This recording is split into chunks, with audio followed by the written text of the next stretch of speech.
And a very good evening, very good Monday evening to you all here on Gangrene Chronicles. This is Luca here. First Victory Monday stream. Jets beat the Bengals 39-38 to get their first victory, long-awaited victory in the season. Jets fans are happy. Some are nonplussed. Some are not happy in terms of the draft pick situation. We'll get into all that. But let me just say this real quick. If you guys haven't already, hit the like button, subscribe, turn on the notification bell so you know when I go live or drop a new video. Appreciate everybody in the comments. Appreciate you guys. If you share this out as well, let me just start with the most obvious thing that happened yesterday, the passing of Nick Mangold. So I'll tell the sequence of events. Yesterday, most people, I guess, were anticipating that the Jets would lose against the Bengals. Joe Flacco would dice up this defense, all these different things.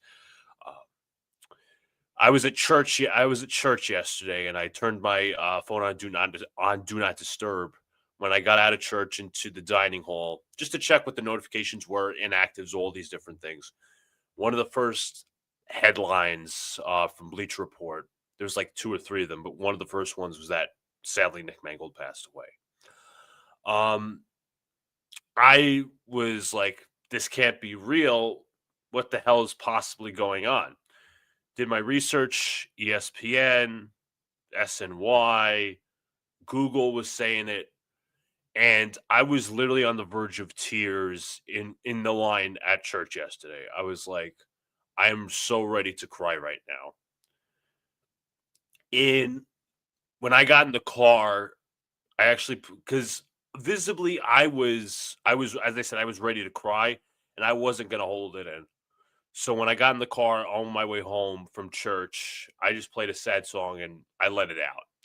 Not only did I let it out on my way home, but I also let it out when I heard Rex Ryan's, I guess, eulogy on ESPN. That was sad to watch, and that was sad to see as a fan, whether you're a Jet fan or whatever team whatever you're a team a fan of. Nick Mangold, I said this in my post game yesterday, was one of those players who made you proud to be a Jet fan. He was not universally liked. He was universally loved by all Jet fans. Let me double check we're going to go through his career. Ohio State, drafted in 06, same first round as DeBrickashaw Ferguson. 7-time Pro Bowler, 2008 to 2011, 2013 to 2015. First team All-Pro, 2009, 2010. Second team All-Pro in 2011. All-Rookie team in 06. New York Jets Ring of Honor. He was officially put into the Jets Ring of Honor in 2022. I think it was actually the game against the Bengals. And it's funny because obviously Mangold is from Ohio, and the Jets played against the Cincinnati Bengals yesterday, not far from where he grew up. Put aside all the accomplishments, this dude should absolutely be in the Hall of Fame. Not just obviously he's in the Jets Ring of Honor. The NFL Hall of Fame, I've been saying that for years now. This wasn't some prisoner moment thing where, he recently passed away and say, oh, you have to put him in the Hall of Fame. No, he has to get his time in the Hall of Fame. He was arguably the best center or one of the best during his time with the Jets. And throughout the years, especially with the Jets, you rarely see a player start and finish his career with the New York Jets. Nick Mangold was an exception to that rule. He played in 06. Was drafted in 06, excuse me. Started in 06, retired after 2016. 10 years. He was actually released. Once again, if you go back, I didn't even watch the Willie Colon thing. But the whole Rex Ryan thing made me tear up and made me cry because I was genuinely upset. He was my favorite Jet of all time. And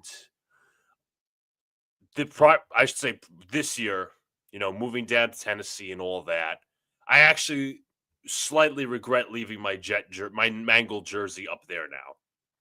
my brother was jokingly questioning me about it. He's like, why are you leaving your jerseys up here? I said, until the Jets give me a product that I can be proud of and root for consistently, not root for consistently, but you get the point. They're a winning product. They look good. They're competent, all that. I can't wear this with pride. And today, I'm wearing, I should say tonight, I'm wearing my Jets hoodie, the one I partly wore yesterday. And the more, not because we won, and also I'm not being negative, obviously. The reason I'm wearing this is because of him.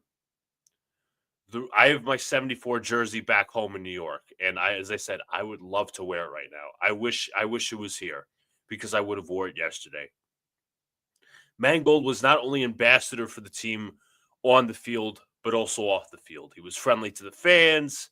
He represented the organization in a very nice manner. It's just a sad loss all around. And once again, I mention it. When you talk about players who play for the Jets, right, who are drafted by the Jets, you see the likes of like your homegrown stars, Keyshawn Johnson, traded. Traded away, wins the Super Bowl with the Bucks. Darrelle Revis traded away, wins the Super Bowl with the Patriots. All these different things, all these different players coming through in and out of the organization. Wayne Corbett did finish his career with the Jets, I believe. You could go through all the players that the Jets have drafted, and you want Garrett Wilson and Sauce Gardner, the likes of those, to ultimately finish their career with the New York Jets. Nick Mangold started and finished his career with the New York Jets, and he's a rarity. He's very much an exception to the rule. I love him heart to heart. As I said, my favorite Jet of all time, DeBrickashaw Ferguson. I know Eagle Fang brought up in the comments. There's an argument he could be in the Hall of Fame. I'm not sure if he has the accolades. Jets are Ring of Honor. I'm pretty sure he's already in there, but those two were the centerpiece of arguably the better part of 3 years in which the Jets had very good draft classes. You had DeBrickashaw Ferguson and Nick Mangold in 06, Darrelle Revis and David Harris in 07. 08, yes, it was Vernon Golston, but he also had Dustin Keller. But I'm absolutely heartbroken. I shouldn't say I. That's the wrong term. We are absolutely heartbroken as a fan base. And we know a few weeks ago that he publicly asked for a kidney donation because of the rare kidney disease. I believe he actually played when he was drafted by the Jets. He played with that disease. I think it was like a rare genetic disease, if not mistaken, or genetic defect, whatever you want to say. But that's my words. We're absolutely stunned as a fan base. We all loved it. As I said, he wasn't just like, it was a divided, fan base thought. No, every single fan that watched this dude play absolutely loved him. Players fought for him. He fought for the players. Rex Ryan told the story where it was back in 2014, final game in Miami. Rex knew he was getting fired. Nick Mangold ended up getting hurt, but he said to Rex, I'm going to play for you this game, regardless that I'm hurt. That speaks a lot to who Nick Mangold was, and I can't say any more words. What's up to Vinny? Rip 74 Mangold, best center in Jets history, should be first ballot Hall of Famer, great player, better human being. Absolutely. And you know what? Let me see something real quick. Thank you, Vinny, for the comment. I'll get to the other two in a sec. I think he had some sort of kind of barbecue sauce, and I might just have to try now. Nick Mangold's barbecue sauce. As I said, I might have to try it. I know there's people like Tyson's doing his shirt, doing a shirt fundraiser. Let's Talk Jets Radio, printing out those shirts, and that's any proceeds are going to Nick Mangold and his family. I think it's like the American Kidney Association. Matt O'Leary's doing his thing. He's selling Nick Mangold shirts, and those proceeds are going to be given to his family. So, that's why we're such a great fan base as well. We're really trying to help out our former players and our former players' families. That's pretty much what I got to say about Mangold. And now, shifting gears a little bit, I just wanted to give my thoughts on that. What's up to Eagle Fang, top five favorite Jet of all time for me. He was number one. If him and Brick don't get to Hall of Fame together, it would be crime. Yeah, I can understand that. What's up to Af from Hope all as well, but shifting gears a little bit to the win yesterday, right? There's a multitude of different reactions. There's people who are very, very happy. And listen, you have the absolute right to be. You're a fan. Um, you root for this team. I will never police a fan or a portion of the fan base. Never. That is not who I am. There's people who are happy that, like myself, happy that the Jets won for the sake of Nick Mangold. But there's also fans out there, to be fair, and this is the division, that ultimately are upset because they lost the chance of the number one pick. I think there are some reasonable reactions in between, right? So we'll start off with the happy fans. The fans that are happy today, not just for the whole Mangold thing, but the Jets get them their first win. And this is a wholly objective perspective. This is not me, flip-flopping or waffling or any of these things. It's taking a step back. Let's look at the full picture, right? The Jets beat the Bengals in an upset. They were down as much as 16 points. They came back. I was stunned that they actually won the game personally. Jets defense looked lost for the first half into the second. Eventually, they made some adjustments. I think T. Higgins didn't get a catch-all game, or I think it was also mentioned as well that Jamar Chase didn't get any receiving yards for the rest of the game. T. Higgins for the second half, obviously, but you're seeing, like, here's the thing with the defense, and we'll get into the offense as well. If the defense, is giving up as many points as possible, or I shouldn't say as many points as possible, they're giving up a lot of points, a lot of yards. But if you're seeing young guys like Malachi Moore and is Adonai Thomas making mistakes, I know T. Higgins, I think, I'm not T. Higgins. Yeah, T. Higgins beat Thomas for a touchdown yesterday. I think might have been Malachi Moore at fault, not sure. But overall, if you're seeing those guys making mistakes and they're learning from those mistakes, I could live with that. Brandon Stevens has, to be fair, played well the past couple of weeks. The defense, they played 2 good weeks versus the Broncos, versus the Panthers. The Bengals, they kind of got beaten a little bit. They did make a key stop on that 4th down to officially end the game. Listen, fans can be happy about this win, and then we'll shift to the middle. Obviously, you're happy about Jets winning for Mangold, which is what I am. But Aaron Glenn should listen. It's for these players in total, and then we'll obviously break into the other perspective, the other side. For Justin Fields, you got to be happy. You can be happy. He finally let it rip. He actually called an audible. I think it was on a 4th and 2, which led to I think it was a Tyler Johnson touchdown in the corner. I remember watching that yesterday. Justin Fields led it ball. The Jets had Breece Hall rushing for over 100 yards. He had a phenomenal game. Isaiah Davis was also caught wreaking havoc on the ground. It was a good offensive game. I think the Jets had something like 500 yards. And this is essentially what Jet fans have been waiting for. And yes, the Bengals also, let me just say this for the record because we have to measure out all perspectives here. The Bengals also have historically one of the worst defenses in the NFL. That's what's fair.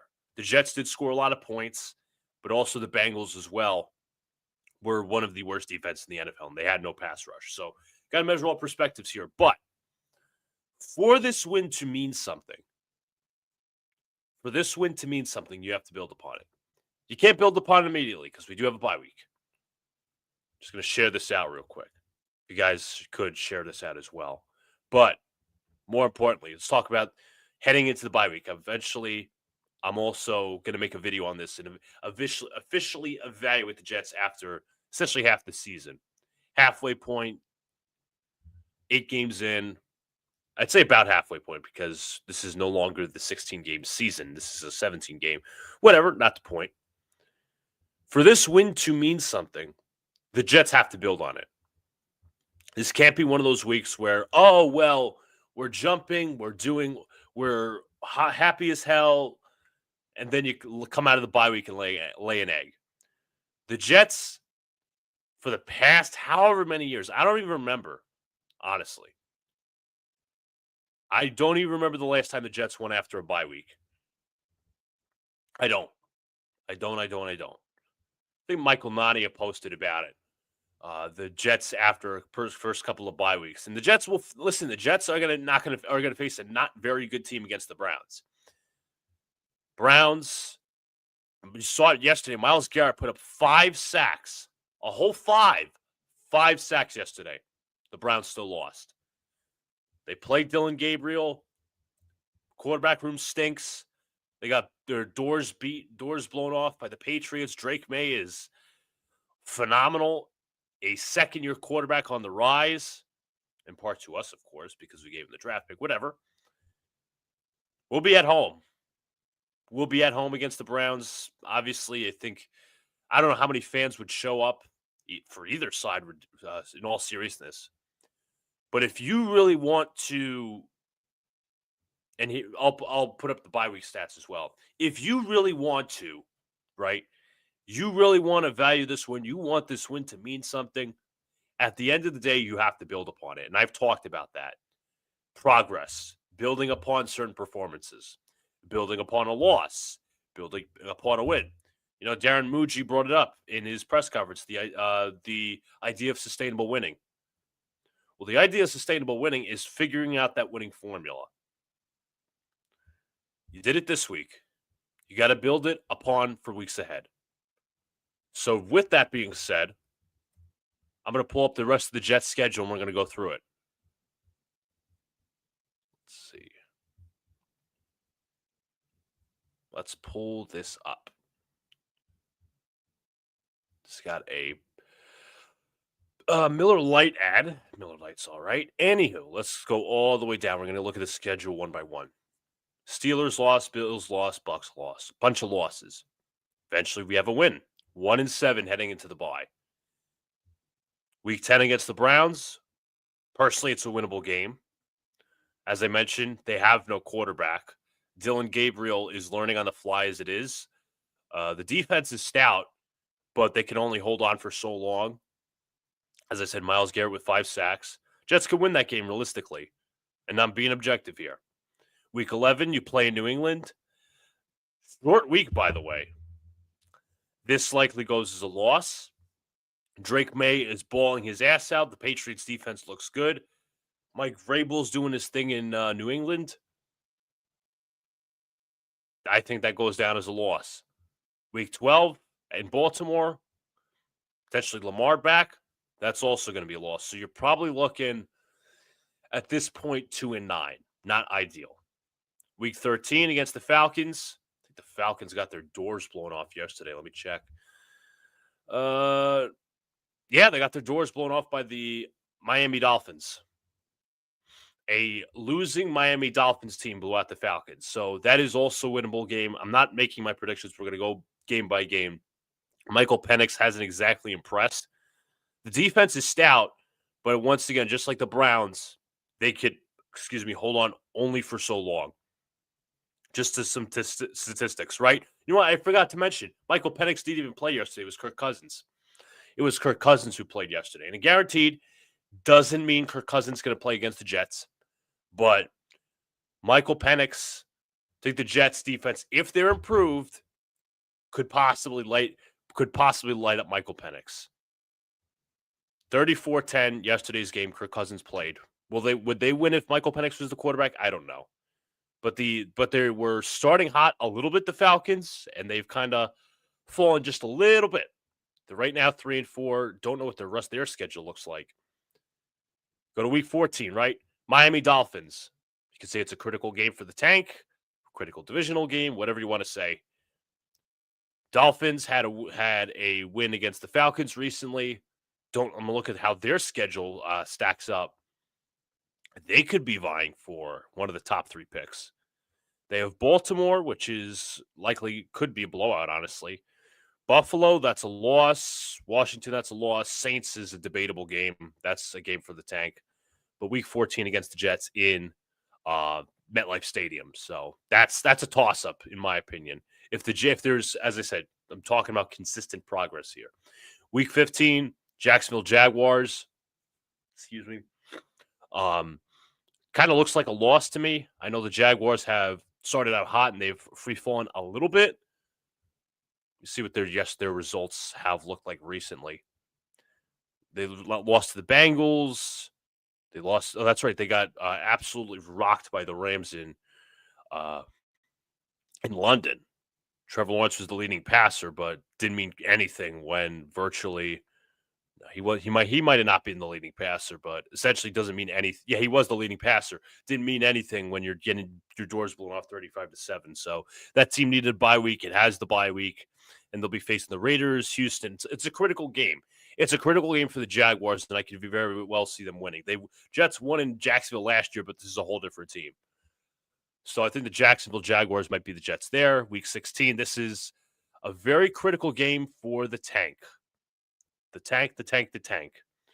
Saints, Jets. Spencer Rattler was benched yesterday for Tyler Shuck. I don't know who wins this game. I'm going to be honest with you. I got to see where the Jets are at in a couple of weeks to decipher that. The Jets could win this game realistically, and that would unfortunately drop them off a little further down the road to where they're going from top 3 to top 5. Also, as well, just to mention, I think the Saints have the number 1 pick. Let's mention that. Also, as well, if we go to Tankathon, I'll share the graphic in a sec. The Jets are second, and they're also tied with the Saints for strength of schedule.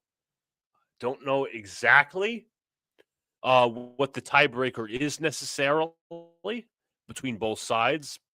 There's 3, 1, and 7 teams in the NFL. It's the Jets, it's the Saints, it's the Titans, and the Titans have a rookie quarterback. So I don't think it's likely that they'll pick a quarterback next year. You could be wrong. It depends on who the coach is and how they see Cam Ward.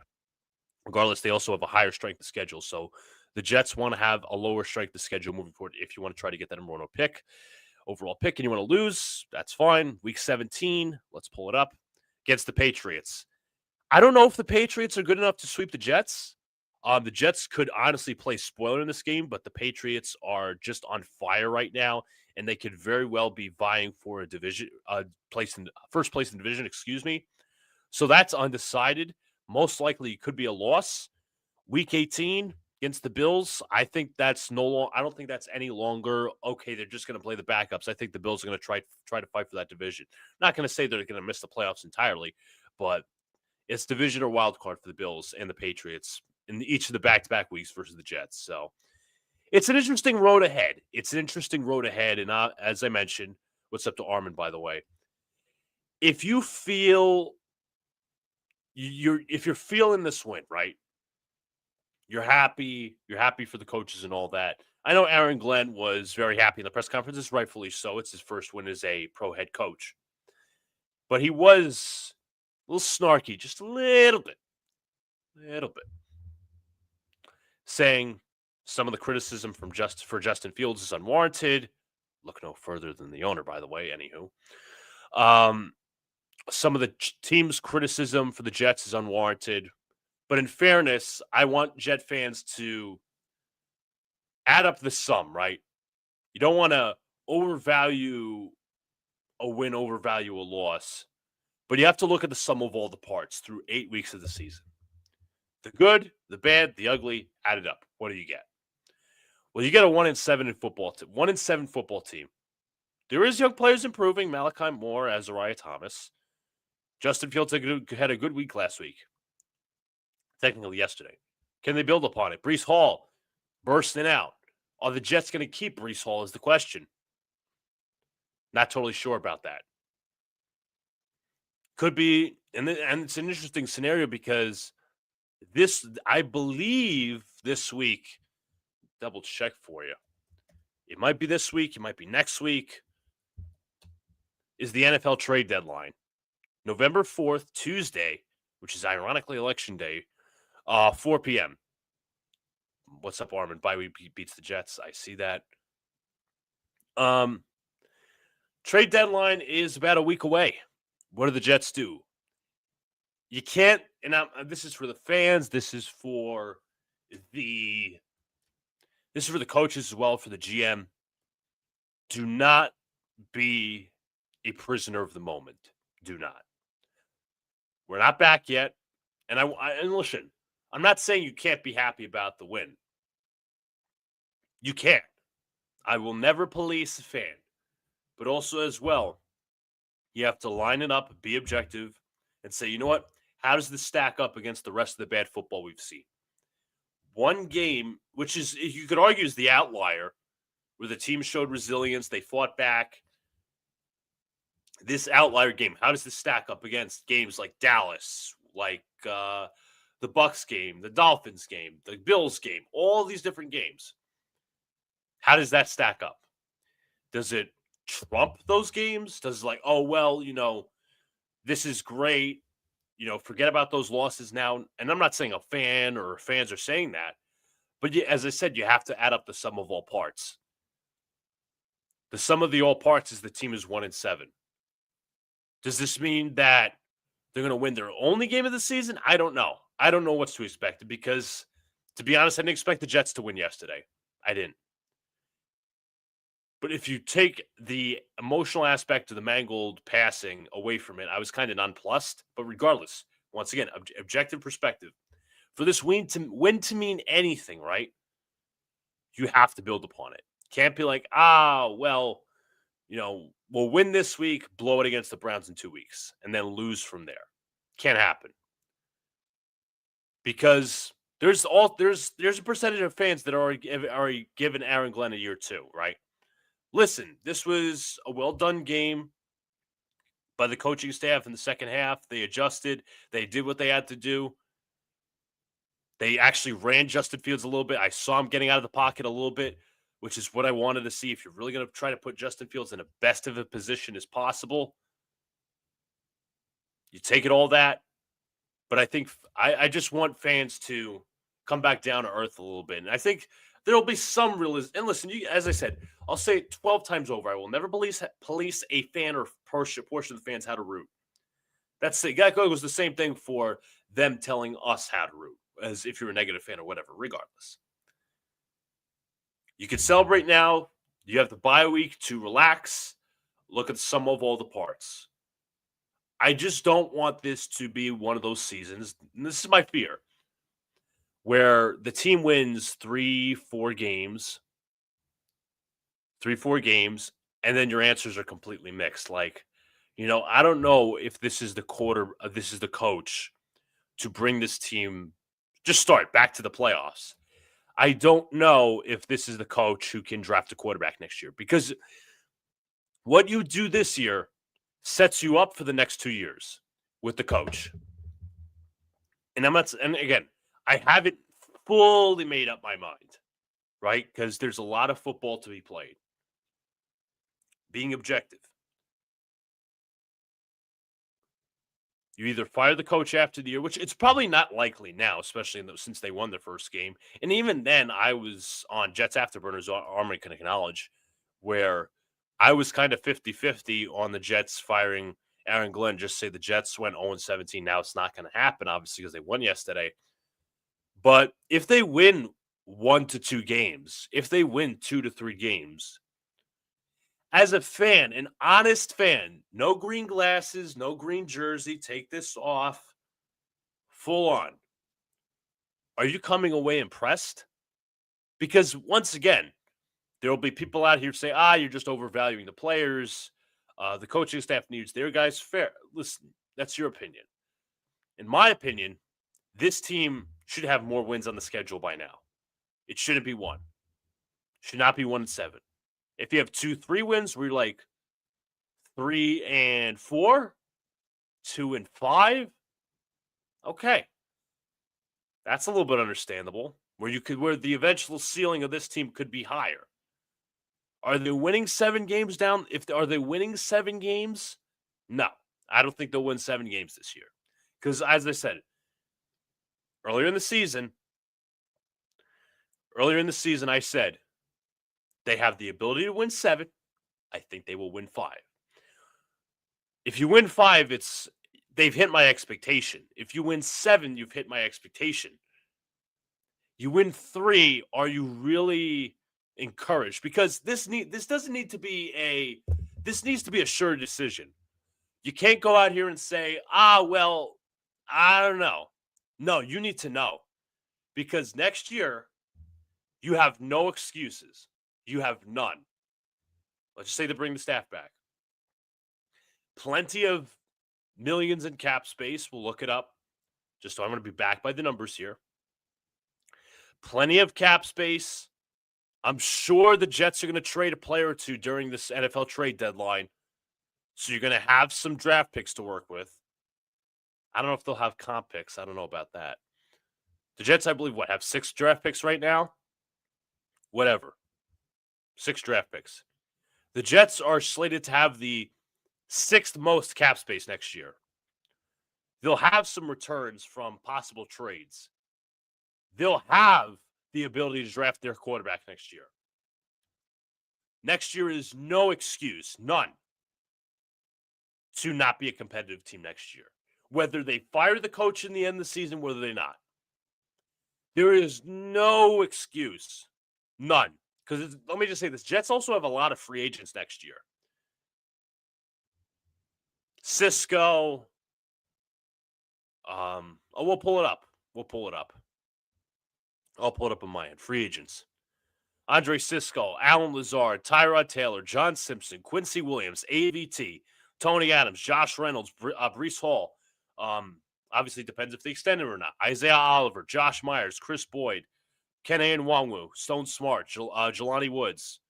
Could go down the list. There's plenty of guys who are contributing on this team as we speak that are free agents next year. So what you have to do next year is you really got to start with the talent evals. And listen, is the free agent class as bad as, I'm talking about this year, obviously. Is the free agent class as bad as it was weeks ago? No. Josh Myers has looked okay. Justin Fields, yes, he had one good week, but I don't think that's anything to write home about. Cisco, not much to write home about. Brandon Stevens has arguably played better in weeks. They've kind of fixed him a little bit. I'm not, going full out praise, but just an evaluation of what we've seen. But let me see here. I want to go overall, not all the signings, but go through some of them. I mean, you want to talk about trades? Juwan Briggs has worked out. Harrison Phillips has been all right. But next year, you really have to lock the fuck in and go competitive. None of this, it's not about next year. Because that's what I'm hearing from the fans ultimately. It wasn't about this year. It's about next year. Next year, you have to prove that you have to develop the quarterback and evaluate who your quarterback is.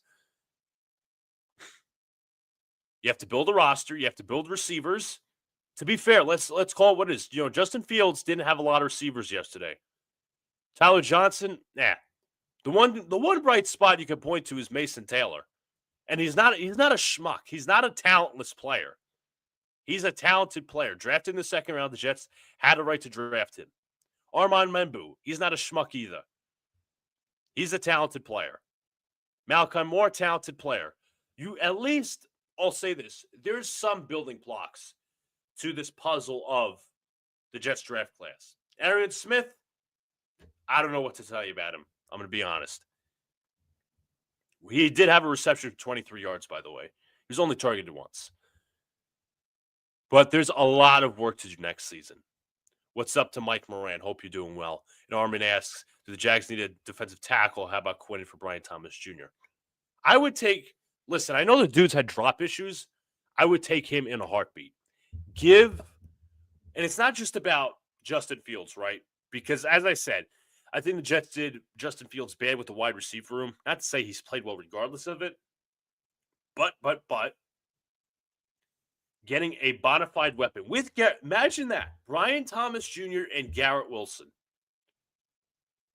You'd have your receiving corps for the next however many years. I mean, Thomas was drafted last year. Garrett Wilson recently extended. And for the bright spot, again, off of 1 week, obviously, the offense showed it could work. Engstrand's offense showed it could work. It's not some bland scheme. You saw things. You saw different things yesterday. The trick play with Breece Hall. So ultimately, again, going into next year, I know I'm thinking way too far ahead. if they keep this staff, which I think they will, how about this? Whether they do or don't, next year has to be a compete year, or at least try to get into the playoffs here. Because you saw it with Washington. Jaden Daniels, Dan Quinn, that team was not expected to do much last year. I will always bring them up as an example because people like to bring up the Dan Campbell example with Aaron Glenn. Rookie quarterback, defensive-minded head coach. Next year has to be a compete year. No more of these. And as I said, my biggest fear heading into the end of the season is you win 3 games and you're unsure about. That's the overall point. I don't want people to be like, I don't know if Aaron Glenn's the head coach. You know what? Even though I'm unsure, give him a second year because we have to. No, you don't have to give him shit. You don't have to give him a second year. You realistically don't. You can tell him, cut your losses though, and that so-and-so. But regardless, wonder why the Jags would trade BTJ. Yeah, I don't know if they exactly would, but it's about the drop issues. I don't know if it's a culture thing as well, regardless. But that'll break into my conversation about the number 1 pick. And Jake Asman saying, I'm not calling these people out. It's just an evaluation of what I'm seeing on the timeline and all that. Jake Asman said that the number 1 overall pick doesn't matter much because of who's been drafted the number 1 overall pick. You look at Caleb Williams, you look at Kyler Murray, you look at all these different quarterbacks. Trevor Lawrence has not lived up to the hype. Matt O'Leary was also saying it. Yeah, not calling out. I'm just seeing this is true. This is what they said. You can read it on the Twitter timeline. You can watch their videos. I don't necessarily buy that to be true. I think that's a fallacy. And yes, I'm sure Eagle Fang's in here somewhere. He's to be like, this draft class ain't that good with quarterbacks. I know. It's not the creme de la crop. There's no consensus number 1 quarterback like it was a Caleb Williams or Kyler Murray or Trevor Lawrence. Could go on and on and on. If you're Aaron Glenn, or if you're Muji, or if you're the next coaching staff, if they get fired, I'm saying not that they will, if you want your pick of the litter of those quarterbacks, you get to decide who the fucking number 1 quarterback is. You get to decide which quarterback fits your system. You may like Mendoza, but you might say, hey, Dante Moore is a better fit for the system. You may like Dante Moore, but you actually might want to draft John Mateer. You may like John Mateer, but want to draft Fernando Mendoza. You can look at all those guys. And again, is this draft class particularly great with quarterbacks where it's a number 1 consensus? No. But to have your pick of the litter is, I think, what Jet fans want, because you look at the past few years, right? And this goes back many years. When was the last time the Jets had the number 1 quarterback of their class? Based on what most people were saying, the talent evaluators, the draft experts. And again, I'll say this, I'm not a draft expert. I have to go back. I have to watch games. That's all. That I'll do in my own time, to be fair, right? Mendoza is seen as the number 1 quarterback so far. Obviously, let me look at Indiana's schedule. As people say, loser for the Hoosier. Upcoming schedule for Indiana. They just beat the crap out of UCLA, who, by the way, beat Penn State and got that clown fired, James Franklin. Who, ironically, Indiana plays Penn State next, so that should be a win for Indiana. They're number 2 across the country. Then they play Wisconsin. Then they play Purdue, and eventually becomes the playoffs. Whatever. Mendoza, looking fine. But even if you don't want the number 1 overall pick, right? You want the ability to possibly trade back. Trade back. Why would I want to trade back? The Jets still have plenty of holes. The offensive line is mostly set, right? Tittman, Membu, Fashanu. You might have to replace AVT. You might have to replace Josh Myers. Well, I think you will. You still need wide receiver help. Garrett Wilson ain't going to be here by himself. Hopefully not. You eventually, if they trade Breece Hall, you need a running back. I would love Jeremiah Love out of fucking Notre Dame. Notre Dame bias here. I would absolutely love him. Anywho, you still need pieces defensively. You need another safety. Tony Adams is not that good enough. He won't do. You have Malachi Moore. That's fine. Brandon Stevens will be here next year. Azariah Thomas will be here next year. Sauce Gardner will likely be here next year, in my opinion. I don't know if Thomas would play the slot, though. They also have Jarvis Brownlee Jr. as well, so it's possible. It's going to be an interesting cornerback battle next year, any way you slice it between Brownlee Jr. in the nickel or, Azariah Thomas, although Thomas is more of an outside corner. Regardless, you need linebacker help. Quincy Williams is going to be a free agent. You need defensive line depth because that's what the Jets lacked heading into this season. There's holes. The 1-on-1 pick doesn't guarantee anything, but you're guaranteed the guy. Exactly. That's the whole point. Number one, and I completely understand that take. The number one pick does not guarantee you shit. It doesn't guarantee you that you get the best quarterback. Like, Mendoza, there's a possibility that he busts. There's a possibility that he just does okay in the NFL. There's a possibility he's a star quarterback. There's any range of possibilities from here to here. I think the reasonable take is it's not all about the quarterback. And I'm going to sound like dumb saying that, but also the ability to trade back in the massive hole you're going to get. Because the deficit from 1 to 2 is a little bit significant. Trade back from 2 to trade back from as opposed to trading back from 2 to trade back from 1. We don't know as of right now. Right now, it's the Saints who holds the number 1 quarterback pick next year. The Saints are likely going to take a quarterback. They're not stupid. They got Kellen Moore. They're not going to sit here and say, we're just fine with Tyler Shuck and Spencer Rattler. They're not going to do that. They're not. The Jets, and I hope, are not stupid and don't pass up on a quarterback. And again, people have concerns about the staff. But there's plenty of holes in this team. That's what there's so many aspects of why the number 1 pick is important. And that's why I understand why fans are upset. Because if you really value Fernando Mendoza and say, hey, I want him to be my quarterback, like absolutely want him, like you believe he is the only solution. You don't like Dante Moore. You don't like John Mateer. You don't like these other guys. You want to tank for the number 1 pick. That's your idea. Because you're not likely, with the way, again, the draft, you could say is a crapshoot too. Because I'm evaluating all takes here. I'm not just fanboying out or being ultra negative. I'm just looking at all possibilities. Is there a world where Mendoza goes to? Sure. But at this rate, with the Saints having the number 1 pick so far, he will probably go 1. He will probably go number 1. That's the end of the day. Because there's multiple avenues. If you want the number, and I'll just say this, even if the Jets, let's just say they go 1-16 or 2-15, they fired the coach, which, as I said, unlikely at this point in my personal opinion. You want the number 1 overall pick for the head coach to entice a coach to come here. There's many reasons to want the number 1 overall pick because, and it's not like most people rooting for that heading into the season. There was a lot of fans who wanted some sort of stable progress. And I'm not policing any of fans, as I said. But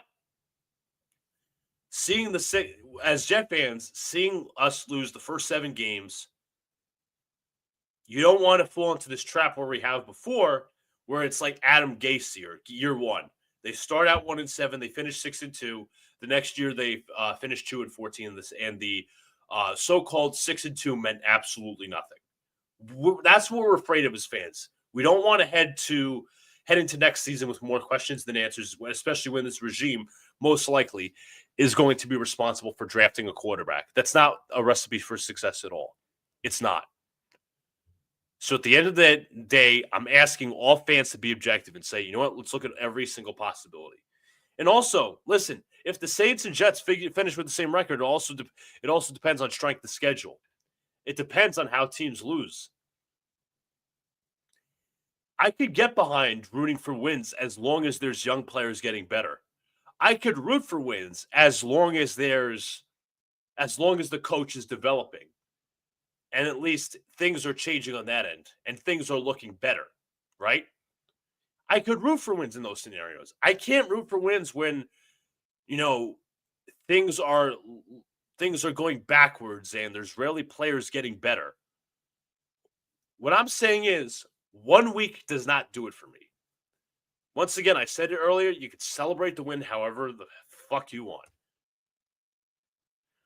But we have to remember as fans, we're also 1-7. We have a long way to go. And again, it shouldn't be this bad realistically. It shouldn't. His team should not be 1-7. They shouldn't. But here we are now. We're 1-7. Second overall pick. Fans divided. And also this take, it was a buddy, follower of mine, Chris Bucco, mentioned, the fans that want Mendoza, this is a true point. The fans that want Mendoza are going to be inclined to trade up for him coming in the draft, which is what I just said about Mendoza.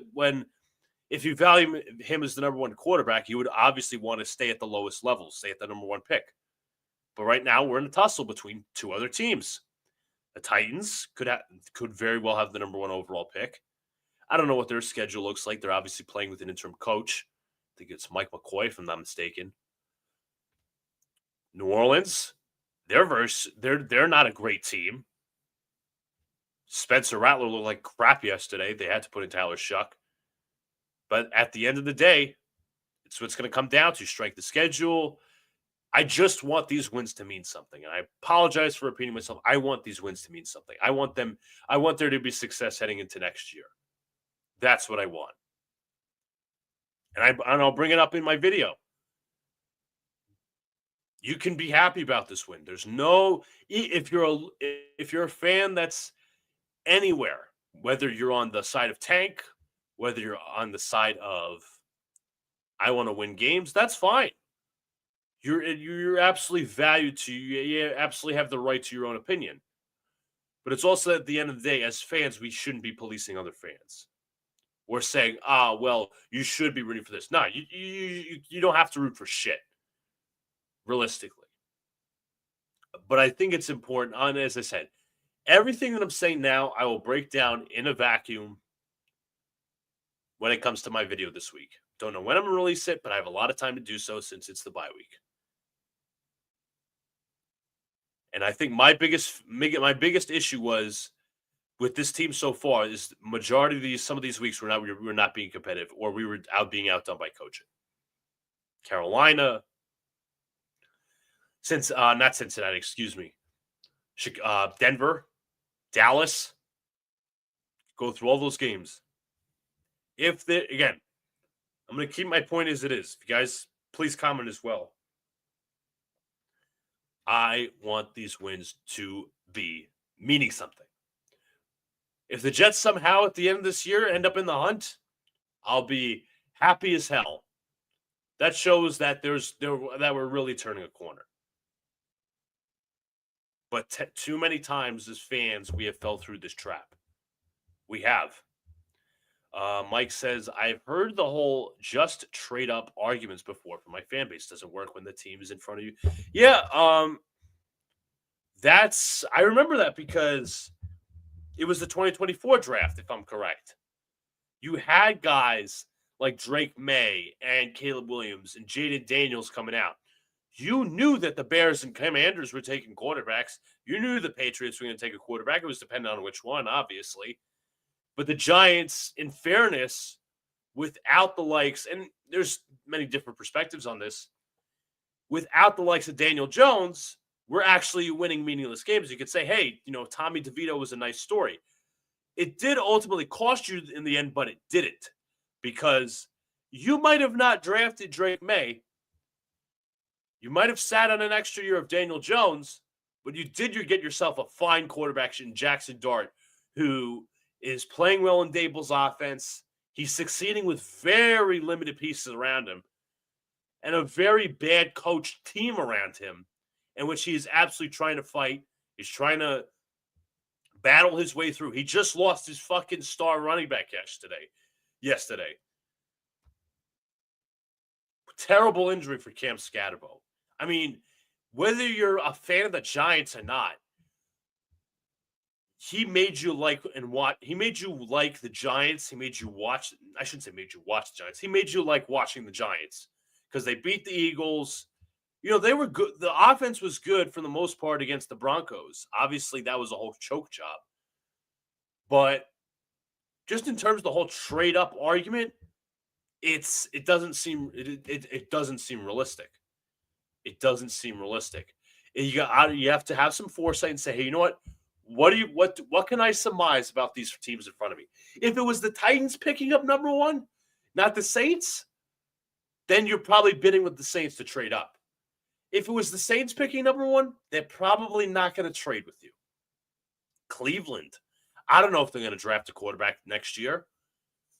They probably should, knowing that Shador's likely not the answer. I mean, we haven't seen him play. Dylan Gabriel's not the answer. They're paying how many quarterbacks right now? That's a disaster. Stefanski might get fired. Who knows? Miami might pick a quarterback next year because Tua could be on the outs. Tua could be on the outs. And so is that coaching staff on the outs, by the way, even though they won yesterday. There's at least 1, 2, 3, 4 teams, I'd say in the top 5, that are probably going to pick a quarterback next year. Jets, Cleveland, Miami, and Saints. New Orleans Saints, New York Jets, Cleveland Browns, Miami Dolphins in order. But, again, as I said, number 1 pick is not guaranteed. Just got to get Dart some weapons and a real head coach, and this team could be good. My problem with the Giants, and we were, I should say, it was posted to Gangrene Chronicles, if you guys haven't already. You don't have to watch the whole thing. You can watch some of it. It was basically a giant overview of the Giants' choke job last week. I broke into the Jets about after the first hour, which was about for a half hour, where I broke into the Jets and broke into all these different issues. But just taking it for the Giants real quick in a football perspective, I think you got to fire. If the Giants are smart, I think you got to fire both the GM and the head coach. 4 years, I think. 4 years. You made the playoffs once. You're not as close to being a playoff contender as you think you are. Yes, you have your rookie quarterback. You have your franchise running back. You have good pieces on defense. Dexter Lawrence, Kayvon Thibodeau, Brian Burns, Abdul Carter. You have some very, very, very, very shitty coaching with Shane Bowen. He gives you no advantage. And I'm going to circle back to the Jets for a second. That's with Steve Wilks. I still don't think he gives the Jets players a specific advantage on defense. Yes, Brandon Stevens has gotten better. I would say that was more secondary coaching and Aaron Glenn coaching. To be fair, if I have to give credit, Azariah Thomas, Malachi Moore, I still don't know what Steve Wilks as a coordinator gives you the advantage of. I think he's an average coordinator at best, maybe below average. Same thing goes for Shane Bowen. Gives the Giants absolutely no advantage. And it's a shame because he has way more talent, more higher end talent than the Jets do. And I thought that was going to be the building block of the Giants this year, but not even with shit coaching. And I think my personal opinion, and this is not, clowning on the Giants or their fans. I think some of the fans overlooked Shane Bowen because of the whole, overlooked Shane Bowen in the sense that he was going to be coaching their defense once again when they knew that there were flaws last year.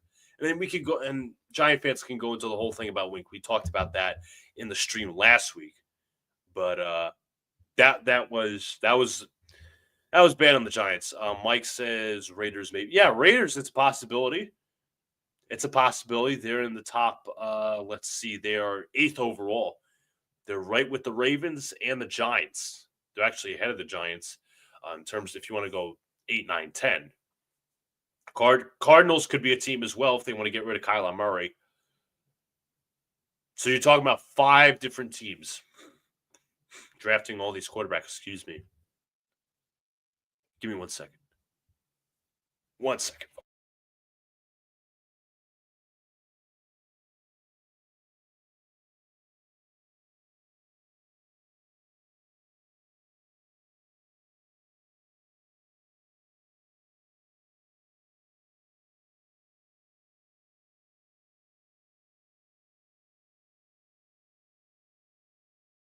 Sorry about that. Getting all the allergies here. But yeah, there's at least five different teams that are looking to pick a quarterback next year. You got Mateer, you have Nussmeier, you have Klubnik, you have Moore and Mendoza.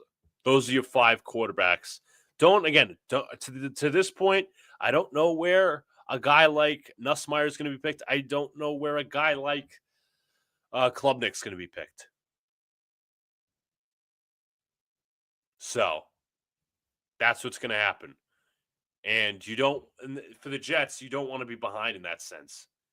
You don't want to be you don't want to be be behind these other teams. Because again, this year is the ultimate proving point for the Jets. Do you have your head coach? You don't have the quarterback, obviously. You didn't draft one this year, which I was fine with in the sense of a first round guy. Could they have taken a fourth round guy? I was probably wrong on that. I originally said no, but ultimately they didn't. They didn't draft Will Howard. They didn't draft any of those guys in the mid rounds. Will Howard, I would have been a fan of. Regardless, as I said, I'm going to say it again. You want to be sure what you have after year one, because you don't want to be the Titans in year two. We're like, we weren't sure about this coach. We're going to draft the quarterback anyway, and then we're going to fire the coach 6 games into the season. You don't want to do that, because that screws with a quarterback's development. I don't care who you have on the staff. When you fire a coach in the midst of a quarterback trying to learn and develop, this is not like a fifth-year quarterback. This is a first-year quarterback in Cam Ward, who's already seen his first coaching change 6 games into the season. That's the truth. That's the absolute truth. I want to be sure. I want to be sure Aaron Glenn is the right head coach. I want to be sure that Darren Muji is the right GM to evaluate talent for this team.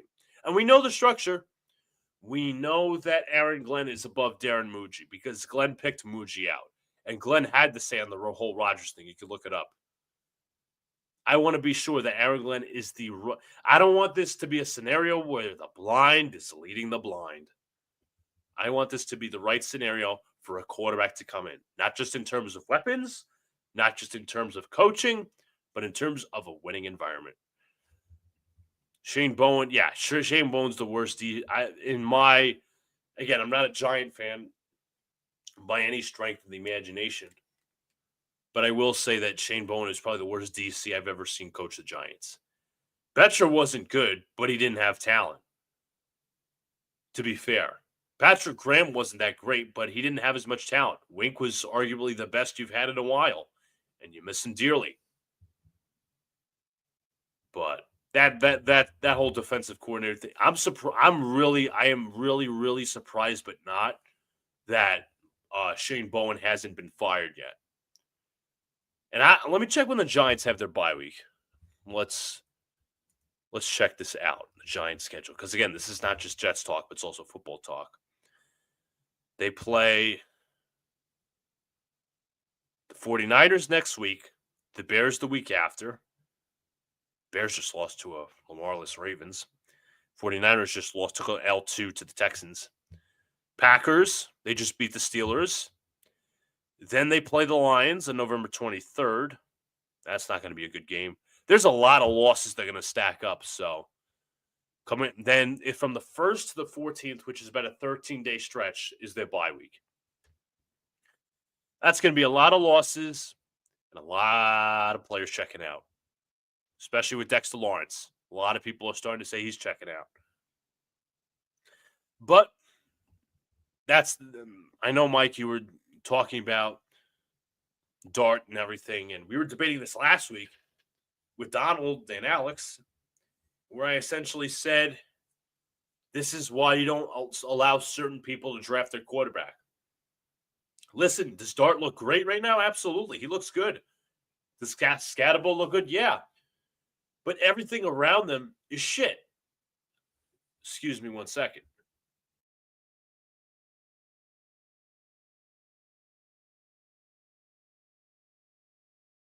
Sorry about that. I had to blow my nose. Everything around them is shit. That doesn't mean, last year they won, 3 games? The Giants? You can't.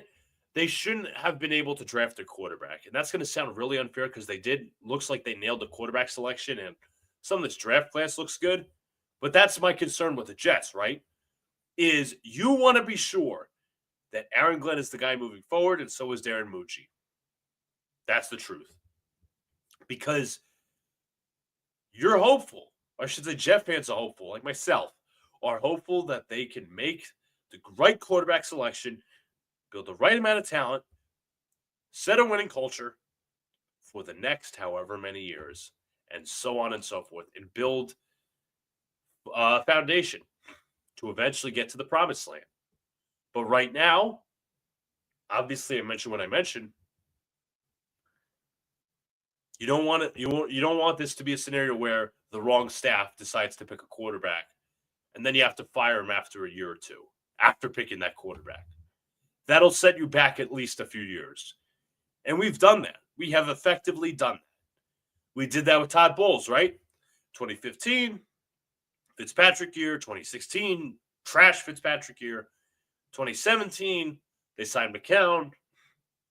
They win about 5 games. 2018, Todd Bowles should have been fired after year 2 or 3. The Jets held on to him for too long, and they draft Sam Darnold. And what do? They fire Todd Bowles after the year. And then they bring in Adam Gase, which was even worse. Daboll is getting his excuses ready for the end of the year, and at least start makes the jar. Yeah, absolutely. It's not like a scenario where it's a Josh Rosen scenario. Jackson Dart looks good. Obviously, got to put together the right offense, all these different things. But Daboll could also fall, as you said, Mike. Daboll could fall back into the excuse and say, hey, you know what? Didn't have the right defensive coordinator, but they could easily say, who hired the defensive coordinator? But didn't have the right defensive coordinator. Not Deontay Banks. Oh, God, he's trash. Malik Neighbors hurt. Cam Scatterbo hurt. Lack of playmakers, whatever. Could try to sell ownership, whatever the hell he wants. I need to grow with my quarterback. This quarterback needs my system. You cannot allow the staff to stay another year because it's not just about listen, if Daboll was an offensive coordinator, fine. He should absolutely stay if he was the OC, but he's not. He's the head coach. And I think too many times you've seen Daboll not have the right composure on the sideline, not have the right temperament on the sideline. That's the problem. That's the ultimate problem. He's not fit to be a head coach. He might be a really good OC for certain quarterbacks, Daniel Jones being the outlier, but he's not the OC. He's the head coach. And as I said, Kip, it's not just about the offense. Whole team, culture, everything that goes. But Dart does make that job more attractive. He's shown some bright spots. Giants are not going to draft a quarterback next year. I think any coach, whether it's Gruden, whether it's Flores, Saleh, whoever decides to come into the next job for the Giants has an attractive job. He has an attractive job, or I should say he has a job where he can succeed a little bit. And there is talent on the Giants. It's just a matter of nailing the depth, nailing the playmakers, and having the quarterback continue his progression and succeed. But I've been on here for about an hour 4. If you guys haven't already, hit the like button, subscribe, turn the notification bell so you know when I go live, drop a new video. Also, as well, check out the links down below for the X-Links, Gangrene Chronicles, also as well as some of my other friends and associates, Vinny and the Jets, Armand, Jets Afterburners, Frankie V, great friends of the channel. Also, as well, I will eventually put my Knicks Cast channel in there tomorrow night. I will be live streaming and reacting to. I should say, me and Donald Stewart from Pinstripe Chronicles and Pro Football Network as a writer. Will be live streaming the Bucks Knicks game tomorrow night, 8:00 on NBC. But I think this will do it for me, folks. About an hour and 5 in. First of all, I want to thank you all for coming out tonight. If you guys, as I said, continue supporting the channel, share out, comment down below. I'll have a bye week video talking about how I evaluate the Jets at this point, how I measure them, what needs to happen moving forward, what does not need to happen. But at the end of the day, rest in peace, Nick Mangold. The Jets did get a win. Happy they got it from Nick. But at the end of the day, there is some questions and answers with this team. The Jets fans get to enjoy their bye week. No stress, no nothing. But mainly what happened yesterday, this stream was for him, Nick Mangold. And as my favorite Jets player of all time, my favorite Jet of all time, a lot of fans loved him. All the fans loved him. But it was so sad to hear about it. This stream was for him. So without further ado, thank you guys for coming out tonight. Talk to you guys later. As I said, I'll have that video out sooner rather than later. Have to record it. R.I.P. Nick Mangold, indeed, Mike. Thank you for coming out tonight. R.I.P. Nick Mangold. I'm glad I hope you're all watching over us fans, over us Jet, all us Jet fans. Number 74 forever. I hope that's a hashtag moving forward. Number 74 forever. Go Jets. Talk to y'all later and have a good night.